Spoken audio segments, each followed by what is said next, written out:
아펜젤러 선교사. 아펜젤러는 미국 펜실베니아주 서더튼에서 1858년 2월 6일 출생하여 플랭클린 마샬 대학을 졸업했다. 두루 신학교에 진학하였으며 1884년 12월 엘라 다치와 결혼했다.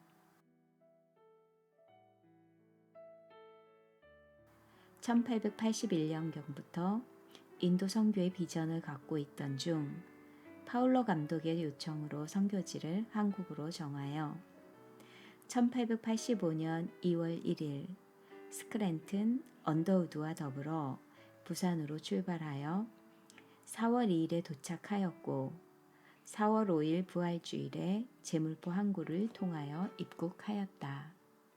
감리교 인쇄 출판소를 확장하여 각종 선교 잡지를 발행하기도 했고 1885년 8월 3일 배제학당을 설립하여 교육을 통한 선교에 힘쓰는 한편 1895년 정동교회를 설립하였다.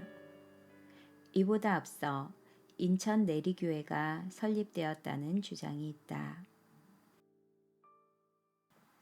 내리교회의 시작에 대해서는 정확한 자료는 없으나 1885년 4월 5일 부활절에 아펜젤러 미국 감리교 선교사가 제물포항에 도착했는데 이때 약 45일 동안 제물포에 체류했다. 이것이 교회의 뿌리라는 데는 이견이 없다. 교회의 창립기념일은 1885년 7월 29일로 지키고 있다. 정동교회에서는 서재필, 이승만, 윤치호, 주시경, 이상재, 남궁옥 등이 중심이 되어 독립협회 지회가 결성되었는데 만민공동회를 개최하기도 하였다. 그러나 수구파의 모략으로 독립협회는 해체되고 중요한 인물들이 투옥되었다. 그는 감옥을 순례하며 구호와 전도 활동을 하였는데 이때 이승만, 이상재 등이 복음을 받아들이게 되었다. 1896년부터는 서재필의 독립신문을 인쇄하면서 편집에 도움을 주었으며 1897년 교회지를 확대하여 조선 그리스도인 회보를 발간하였고 협성의보도 발간하였다. 1889년 교리서인 미미교회 강례와 선교 찰료를 발행하였으며 1900년까지 25만여 권의 서적을 인쇄 출판하였다.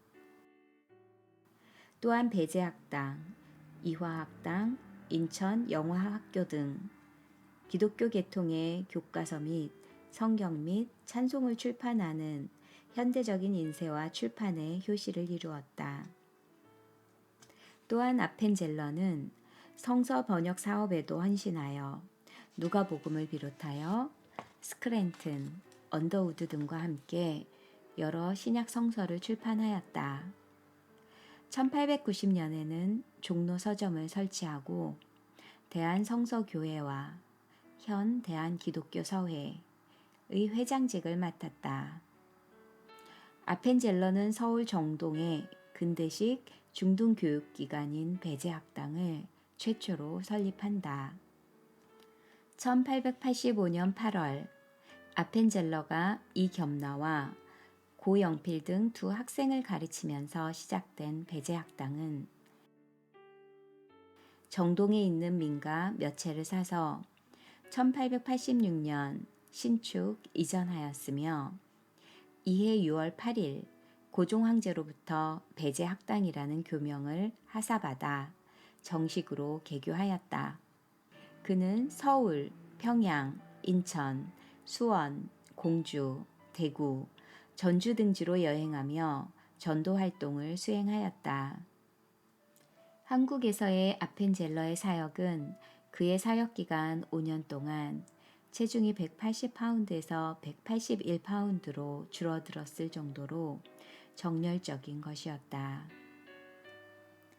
그는 한국에서 선교 활동 중 1902년 6월 첫 주일 레이놀즈 미 남장로회 선교사 주재 구역에 목포에서 개최되는 성서번역위원회에 참석할 계획에 있었다. 구마가 와마루 배를 타고 가던 중 군산 앞바다 어청도 근처 회상에서 밤중에 짙은 안개로 인하여 기소가 와마루 배와 정면 충돌 침몰되어 1902년 6월 11일 밤 10시경 순직하였다. 배가 침몰하기 시작했고 사람들은 배를 버리고 탈출하기 시작했다. 아펜젤러의 순직 직전의 이야기는 두 가지로 전해진다. 1. 그의 비서 조한규가 미처 선실에서 빠져나오지 못하고 있었다. 아펜젤러는 그를 구하기 위해 침몰하는 배의 선실로 뛰어들었다는 이야기와 2.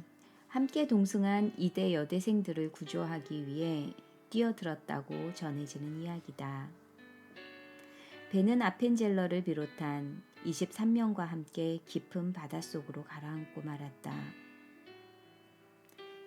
이때 유일한 생존자는 보울비고 아펜젤러 선교사 외에 한국인 14명, 일본인 4명, 선원 4명도 실종 사망했다. 아펜젤러의 장례식은 1902년 6월 29일 주일에 치루어졌는데 장례식에는 이 일로 복음을 전하기 위한 차원에서 그리고 민족 구원을 위한 애국 애조 활동을 기리기 위해 애국가가 불려졌고 태극기가 개양되었다.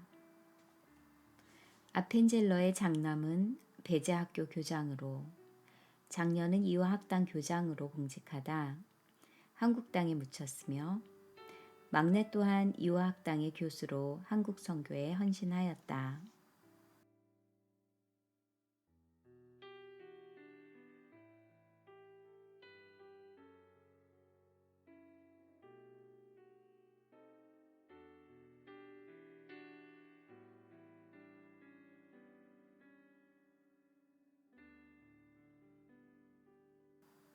(1935년에는) 아펜젤러 기념비가 정동교회에 세워졌고 1989년에는 배제학교 총동창회에 의해 양화진 외국인 묘역의 추모비가 세워졌다. 동방의 한 작은 나라, 아직 어둠에 잠겨있던 사람들의 마음을 예수의 빛으로 밝히기 위하여 그들을 그리스도께로 인도하기 위하여 자기 몸을 사르던 선교사 아펜젤러는 결국 이 나라의 한 사람을 위하여 목숨을 바쳤다. 그의 죽음은 한 알의 밀이 땅에 떨어져 죽는 것, 바로 그것이었다. 이 씨앗에서 싹이 나고 자라나 오늘 이 땅에는 1200만이라는 열매가 맺혀졌다. 이제 이 땅의 그리스도인들은 그로부터 얻은 빚을 갚을 때이다. 이 빚을 갚는 길은 무엇일까? 그것은 바로 그의 죽음처럼 우리도 우리 자신을 내어 놓는 것이다. 사람이 친구를 위하여 목숨을 버리면 이에서 더 큰 사랑이 없다는 주님의 말씀을 온전히 이룬 아펜젤러. 하나님께서는 그를 우편에 앉히시고 그의 머리에 생명의 면류관을 씌우셨을 것이 분명하다. 내가 죽도록 충성하라. 그리하면 내가 생명의 면류관을 내게 주리라. 그의 어록에는 다음과 같은 글이 남아있다. 만일 하나님이 허락하신다면 나는 한국의 모든 지방을 방문하여 북쪽의 호랑이 사냥꾼으로부터 남쪽의 벼 농사꾼에 이르기까지 복음을 설교하고 싶다. 서울 서대문 근처의 영흥문으로 중국의 사신을 맞이하기 위해 지어졌으나 이후 헐렸고 독립문이 세워졌다. 아펜젤러가 이북 내지 선교를 향해 가는 도중 촬영했다. 언더우드 선교사의 부인은 한국의 일상을 기록한 15 Years Among the Top Nuts에서 영아 소동에 대한 내용을 언급했다. 이북 지방 전도 여행을 떠났던 아펜젤러와 언더우드는 조선 정부의 금교령이 내려진 후 바로 서울로 돌아왔다. 가톨릭 선교사와 다르게 개신교 선교사의 이 같은 수능은 조선 정부에 좋은 인상을 심어주는 계기가 되었다. 선교가 언제 시작될지 모르는 상황에서 아펜젤러는 적절한 타이밍을 기다리고 있었다. 그 무렵 배제 학당에서는 가장 우수한 학생 4명이 자발적으로 친구들을 전도하기 시작했다. 이들 중 한 학생은 4명의 친구를 전도했다. 다른 학생은 마을마다 돌아다니면서 전도하다가 돌에 맞아 죽을 뻔한 경험을 겪기도 했다. 나머지 학생은 마을에서 전도하다 여관에 들려 머물고 있었는데 포교를 한다는 이유로 갑자기 수령의 병사들이 들이닥쳐 이들을 잡아가고자 하였으나 여관 주인이 병사들에게 이들을 고발하지 않고 대신 매를 맞고 돈을 주어 무마시켰다. 이러한 학생들의 신앙 체험은 아펜젤러에게 크나큰 감동을 주었다. 조선 정부의 금교령으로 선교가 금지되었던 상황이 오히려 전화위복이 되었고 미약하게만 보였던 한국 학생들이 직접 복음을 전하는 계기를 마련했다. 아펜젤러는 이들의 행동을 자신의 일기에 누구에게 의지하지 않고 자발적으로 선교하여 매우 고무적이었다고 기록했다. 1888년 5월 금교령 시행 후 베델 예배당은 폐쇄됐고 이후 예배당을 다시 사용할 수 없었다. 사정이 좋지 않은 가운데 예배당 사용을 강행한다는 것은 선교에 결코 도움이 되지 않는다고 판단하였기 때문이다. 게다가 한국의 민심을 누구보다 잘 파악했던 아펜젤러는 개신교 예배당이 금교령의 주된 표적이 되어 있는 상황에서 가톨릭 선교사의 명동성당 건축처럼 무리수를 두어 한국 사회에 무리를 일으키지 않는 것이 중요하다고 생각했다. 대신 임시 예배 장소로 그의 주택과 외국인 연합교회를 이용하였다. 그리고 여신도들은 이화 학당에서 예배를 드렸다.